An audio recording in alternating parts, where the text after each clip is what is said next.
नमस्कार, मैं doctor Lokendra DPH BH में आप सभी का फिर से स्वागत करता हूं। मैं ग्वालियर मध्य प्रदेश से बिलोंग करता हूं और बहुत जल्दी आप सभी के लिए ऑनलाइन कंसल्टेशन के लिए एक नंबर शेयर करने वाला हूं, जिससे कि आप आसानी से मुझसे कंसल्ट कर सकें और अपनी समस्याओं से छुटकारा पा सकें, आपको राहत मिल सके। इस पेंडेमिक में बहुत सारी ऐसी समस्याएं हैं जिनमें पुरानी बीमारियां हम भूलते जा रहे हैं और केवल एक ही बीमारी हमें दिख रही है, कोरोना।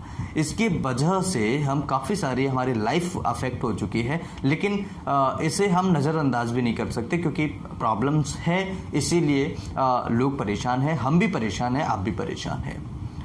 लेकिन इसके साथ में कुछ और भी बीमारियां चल रही हैं जिन पर हमारा ध्यान अभी नहीं है। मलेरिया, पिछली साल भी मलेरिया पर हमने ध्यान नहीं दिया था, इस भी साल मलेरिया पर हम ध्यान नहीं दे रहे हैं। और मलेरिया एक ऐसी बीमारी है जो हर साल किसी न किसी व्यक्ति को हो जाती है। मलेरिया के टाइप्स क्या होते हैं और मलेरिया के सिम्टम्स क्या होते हैं? मलेरिया की वजह से भी थकान, वीकनेस, कमजोरी, आलस टाइप का बना रहता है और हाथ पैरों में दर्द रहता है, सिर में दर्द होता है और पेशेंट बहुत ज़्यादा तकलीफ में चला जाता है, लेकिन कोई भी उस चीज़ पर ध्यान नहीं देता है। मलेरिया में बस एक खासियत है कि उसके अंदर खांसी नहीं होगी मरीज को, उसके अंदर मरीज को जुकाम नहीं होगा, उसके अंदर मरीज को बलगम नहीं बनेगा। इस तरह के सिम्टम्स मलेरिया के अंदर आपको देखने को नहीं मिलेंगे। बाकी मलेरिया के अंदर भी कई बार आपके जो प्लेटलेट्स होती है वो डाउन हो जाती है, प्लेटलेट्स नीचे चली जाती है। उसके अलावा आपका ब्लड, खून कम हो जाता है, जॉइंडिस हो जाता है मलेरिया के बाद में, लिवर डैमेज होना स्टार्ट हो जाता है मलेरिया के अंदर, स्प्लीन डैमेज होना स्टार्ट हो जाता है। काफ़ी सारे ऑर्गन्स जो होते हैं वो मलेरिया, केवल ओनली मलेरिया डैमेज करके चला जाता है। मलेरिया होता कैसे है? मलेरिया एक फीमेल एनोफिलीज मॉस्किटो से होता है। ये मॉस्किटो बहुत कम देखने को मिलता है, लेकिन जिसको भी काट लेता है उसको मलेरिया होना तय हो जाता है। 100% श्योरिटी नहीं है, but most of the cases में ये देखने को मिलता है कि पेशेंट को मलेरिया होना तय है। इसके कुछ टाइप्स होते हैं। इसके टाइप्स होते हैं जैसे फैल्सीफेरम, प्लाज्मोडियम। अब अगर हम इसके डिटेल में बात करें तो प्लाज्मोडियम फैल्सीफेरम है, प्लाज्मोडियम वाइवेक्स है, प्लाज्मोडियम ओवेल है, प्लाज्मोडियम मलेरी है, प्लाज्मोडियम नोलिसी है। काफ़ी सारे टाइप्स हैं, लेकिन इसमें जो डेंजरस, सबसे ज़्यादा डेंजरस माना जाता है वो प्लाज्मोडियम फैल्सीफेरम होता है। फैल्सीफेरम जो मलेरिया होता है सबसे ज़्यादा डैमेज होता है, सबसे ज़्यादा डेंजरस भी होता है और सबसे ज़्यादा बॉडी के अंदर डैमेज भी करके जाता है। कई बार ये ब्रेन में चला जाता है, ब्रेन में छुप कर बैठ जाता है और ब्रेन का मलेरिया बना देता है। तो ऐसी सिचुएशन में काफ़ी सारे सिम्टम्स पेशेंट को आ जाते हैं और पेशेंट को खुद नहीं पता होता है कि मुझे कितनी बड़ी बीमारी है।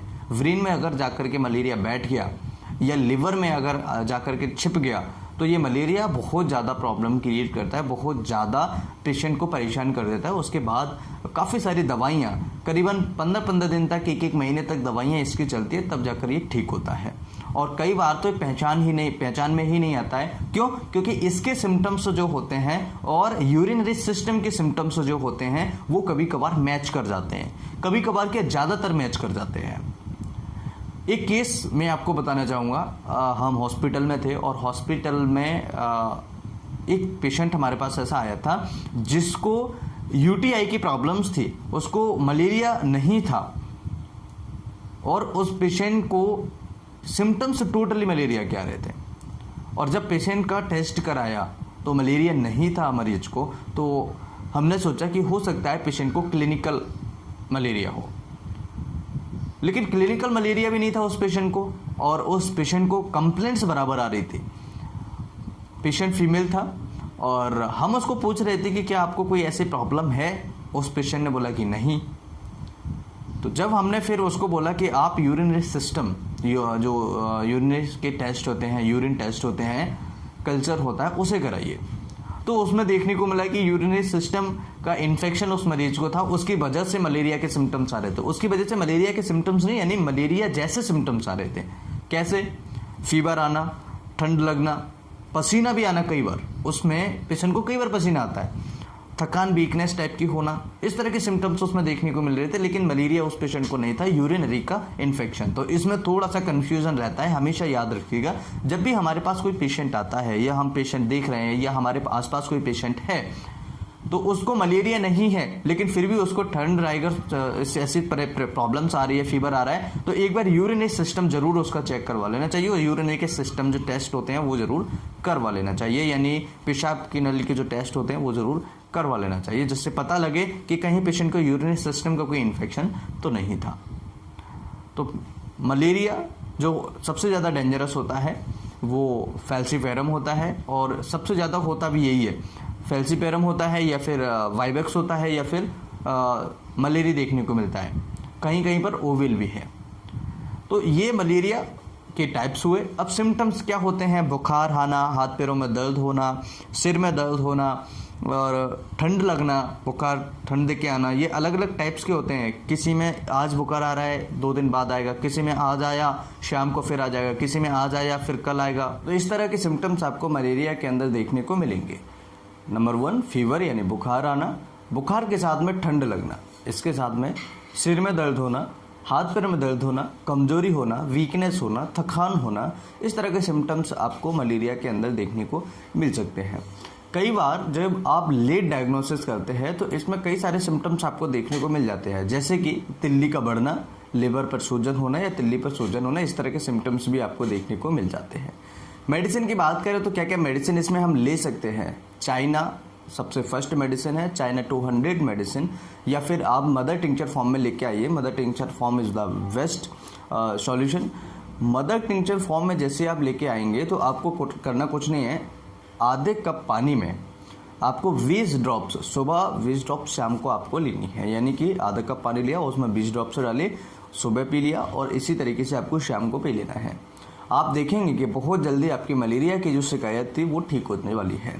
इसके अलावा दूसरी मेडिसिन है इपिटोरियम पर्फ। इपिटोरियम पर्फ का भी मदर टिंचर फॉर्म आप लेके आइए, सुबह शाम 20 बूंद, सुबह 20 बूंद शाम को आप लीजिएगा, बहुत जल्दी रिजल्ट्स मिलेंगे आपको, बहुत अच्छे रिजल्ट्स देखने को मिलेंगे। दोनों ही मेडिसिन बहुत ही कारगर है, बहुत ही इफेक्टिव है और मलेरिया के ट्रीटमेंट में बहुत ही ज़्यादा यूज होने वाली दवाइयाँ हैं। एपिटोरियम पर्फ जो होता है डेंगू में भी बहुत अच्छा उपयोग होता है इसका।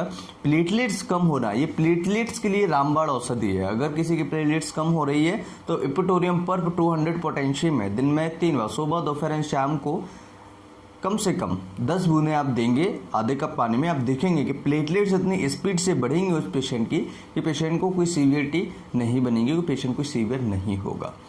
आज के इस वीडियो में इतना ही। वीडियो अच्छा लगे तो लाइक एंड शेयर करें। और इसके अंदर डेथ रेट 1% होता है, यानी कि पेशेंट इसकी वजह से जो मरने वालों की संख्या होती है बहुत कम होती है। और ये बहुत अच्छी भी बात है क्योंकि मलेरिया सबसे ज़्यादा होने वाली बीमारी है, सीजनल सबसे ज़्यादा होता है, लेकिन सबसे अच्छी खबर, अच्छी बात यह है कि इससे डेथ बहुत कम होती है। 1% के आसपास ही डेथ होती है जब बहुत ज़्यादा लेट डायग्नोसिस हो, यानी कि बीमारी बहुत ज़्यादा फैल चुकी हो, लिवर में छुप गया हो, ब्रेन में बहुत ज़्यादा प्रॉब्लम क्रिएट कर गया हो, डैमेज कर गया हो, या फिर आपकी स्प्लीन को बहुत ज़्यादा डैमेज कर गया हो। इसलिए आपकी जो पेशेंट की डेथ होने के चांसेस होते हैं बढ़ जाते हैं। इसलिए आपको ध्यान रखना है, जब भी मलेरिया की शिकायत होती है इन दोनों दवाइयों का यूज कर सकते हैं और नियर डॉक्टर से भी कंसल्ट जरूर करें। वीडियो अच्छा लगे तो लाइक एंड शेयर करें, कुछ पूछा चाहे तो कमेंट करें। नमस्कार, thanks for watching, have a nice day, जय हिंद, जय भारत।